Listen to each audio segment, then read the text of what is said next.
भगवान श्री राम का अवतार महाराज दशरथ के घर में हुआ। किस तरह से हुआ? एक बार ऐसा हुआ, महाराज दशरथ जो है जंगल में जब शिकार खेलने के लिए जाते हैं, महाराज दशरथ की 3 रानियां थी। वैसे जो विशेष दर्जा दिया गया है, 3 रानियां थी, कौशल्या, कैकेयी और सुमित्रा। महाराज दशरथ का जन्म भी भक्तों पृथ्वी से बताया गया है कि पृथ्वी से हुआ था। महाराज दशरथ का जन्म पृथ्वी से बताया गया है कि पृथ्वी से हुआ था। ऐसा हुआ था, एक बार महाराज अज जो है वशिष्ठ के पास पहुंचे, और वशिष्ठ के पास जब पहुंचे तो उन्होंने कहा कि इतना बड़ा राजा है, तूने मुझे कोई दान में कुछ दिया नहीं है। बोले क्या चाहिए गुरुदेव? बोले मैं वो चाहता हूं कि जो तूने अपने शरीर से मेहनत करके कमाया हो। बोले ठीक है। रात में जाके उन्होंने मजूरी की, एक लोहार के यहाँ तो 1 टका मिला और वो टका महाराज लेकर के पहुंचे तो क्रोध में आकर के उन्होंने टका जो है फेंक दिया। बोले 1 टका दे रहा है इतना बड़ा राजा होकर के। वो टका जमीन में घुस गया भक्तों। उस जमीन को जब पृथ्वी को खोदा गया तो उसमें से नीचे से एक रथ हीरा जवाहरात मोतियों का भरा हुआ निकला। जब एक हीरा मोतियों का भरा हुआ रथ निकला, वो टका उछल के दूसरी जगह गिर गया। जब पृथ्वी को दूसरी जगह खोदा गया तो उसमें से भी एक रथ हीरा जवाहरात मोतियों का भरा हुआ निकला। और 1 बार नहीं और 2 बार नहीं, बल्कि वो 9 बार गिरा था तो 9 रथ निकले थे। और 10वें रथ पे जो है ये पुत्र निकला था, एक लड़का निकला था जो नंगी तलवार हाथ में पकड़े था। जब इसे निकाल लिया था महाराज ने तो इसी का नाम रख दिया था दशरथ, यानी 10वें रथ में पैदा हुए थे ये।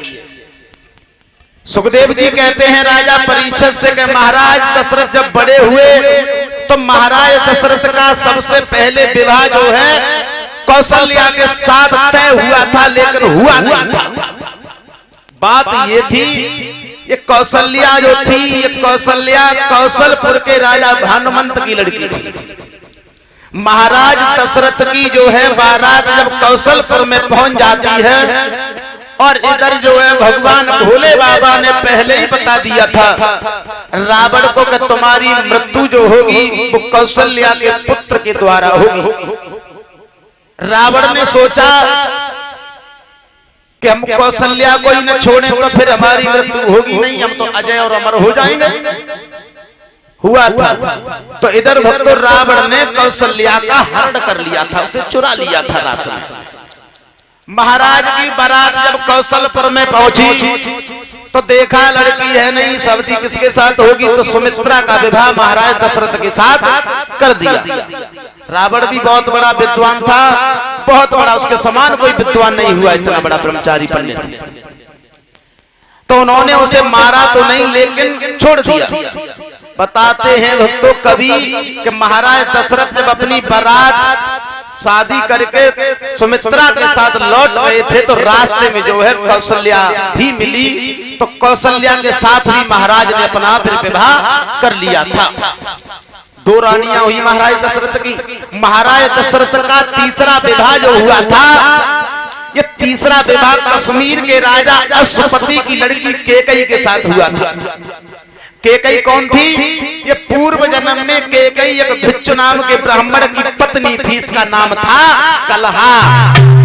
परीक्षित महाराज किसे कहते हैं? कलहा, जो कलह करती रहती है, घर में लड़ाई झगड़ा करती रहती है स्त्री, उसका नाम रखना चाहिए कलहा। एक कवि तो ये कहता है कि जो स्त्री हमेशा लड़ाई झगड़ा करती रहती है उस घर में जो है कभी सुख शांति नहीं आती है, कभी लक्ष्मी वास नहीं करती है। कितना भी अच्छा क्यों ना घर हो, लेकिन फिर भी जिस घर में कलह है तो समझ लो उसमें शांति नहीं है, कोई देवी देवता भी वास नहीं करता है। तो इसलिए देवियां जो है सबसे पहले अपने अपने घर में लड़ाई झगड़ा करना बंद करो उसके बाद में तुम्हारे घर में सुख और शांति होगी, अन्यथा ऐसे लड़ाई झगड़े करने से जो है सुख शांति नहीं होती है। पहले की माताएं थी सुबह सुबह उठ करके अपने पतियों के पैर छुआ करती थी, अपने पतियों के पैर छुआ करती थी, सास ससुर के पैर छुआ करती थी। लेकिन आजकल देखो माताओं, जरा अपने अपने हाथ ऊपर करना, देखे कितनी देवी है जो सुबह सुबह अपने पति के सास ससुर के पैर छू करके कोई दूसरा कार्य करती है। कोई है? ले साहब देख रहे हो तुम? हाँ एक आध कोई है तो है, कोई ना कोई ना, झूठी मत उठा दी।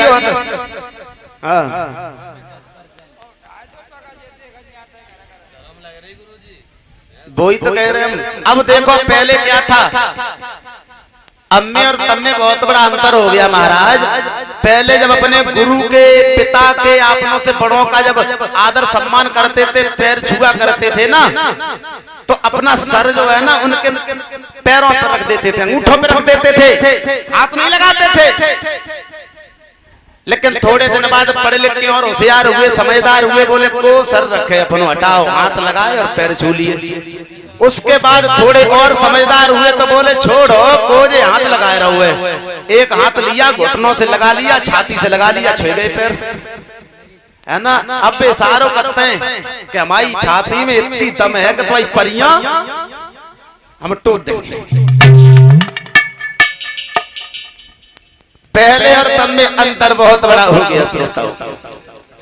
पहले अगर कोई मेहमान घर पे आता था तो उसे दूध भर के पिला देते थे, बेला में भर के या लोटा भर के दे देते थे, वो पी जाता था। वो घर जाके कहता था अच्छा बहुत अच्छे रिश्तेदार हैं, कितना सम्मान किया। लेकिन अब देखो, अब अगर द्वार पे कोई रिश्तेदार आए उसे दूध दे दो गुड़ के साथ में, यानी मिठाई के साथ में, तो का कह को जाएगा मालूम है? अरे मोटे आदमी है, मोटे आदमी है, देखो दूध दे दो, मिठाई दे दो, खाई लो। उनने चाय दे दी तो बड़े अच्छे रिश्तेदार हैं, जाते ही जाते चाय मिली है, जाते ही जाते। उनने कुछ और दे दो तो कौन बोतल खुलवा दी तो, अरे भैया डिस्ट्रिक्ट मैनपुरी के अंतर इतना बड़ा कोई भी जमींदार नहीं होगा, इतने अच्छे रिश्तेदार हैं, बहुत अच्छे रिश्तेदार हैं, और कुछ खवाए दो तो, यानी मीट मदरा जो खाते हैं वो खिला दिया उन्हें, तो कहेंगे अरे भैया आगरा मंडल में कोई जमींदार है ही ना उनके समान, इतने अच्छे रिश्तेदार हैं उनके। तो देखिए भक्तों, पौआ पी परिचय भई अब्बी पी बहु व्यवहार, और जो कहूं बोतल खुली गई तो खास ही रिश्तेदार, और खास ही रिश्तेदार को जियरा हिलो मिलो है, और थोड़ी देर के बाद भैया जूतो बहुत बरो है। आपस में विवाद हो जाता है ना, हो जाता है, विवाद हो जाता है। तो हम किसी की बुराई नहीं कर रहे हैं, वैसे कहना तो ये है कि समाज पहले से बहुत बदल गया है। पहले में और अब में बहुत बड़ा अंतर हो गया। पहले शास्त्री लोगों का भी बहुत बड़ा सम्मान करते थे लोग, हकीकत बता रहे तुमने। हमारे और तुम्हारे यहाँ जब कोई पहले कथावाचक आते थे तो हम और तुम पहले कितना सम्मान करते थे। लेकिन आजकल देखो वही गाना, रात प्रोग्राम तो हुआ था, सुना था आपने, कौन कौन से गाना गा पाए, दिन में तुम गा नहीं सकते इतने, तो सोचा चला शास्त्री जी को रात में बैठा है तो जबरदस्ती, तो रात में वो गाना देखो कौन कौन से गाना नए नए चल पाए कि मैडम बैठ बोलेरो में, गाड़ी में लगवा लो हॉर्न, ब्रेक दाबी तो गाना बजटो, मैडम बैठ बोलेरो में, रास्ता में जा रही है भैंस तो भैंस है कि मैडम में जाए पता, गाना बजना शुरू हो गया। गाना देखो कैसे कैसे चले। अब गाना तो गाड़ी में लगवाई लो, ब्रेक दबाई तो बम हट जाता हूँ पाछे से, लेकिन बमे और लगो गाड़ी में और अकेला आएगा बैल, तो बैल से हट जाता हूँ, बैल होता हूँ हट जाता। तो देखो भक्तों कितना बड़ा बदलाव आ गया।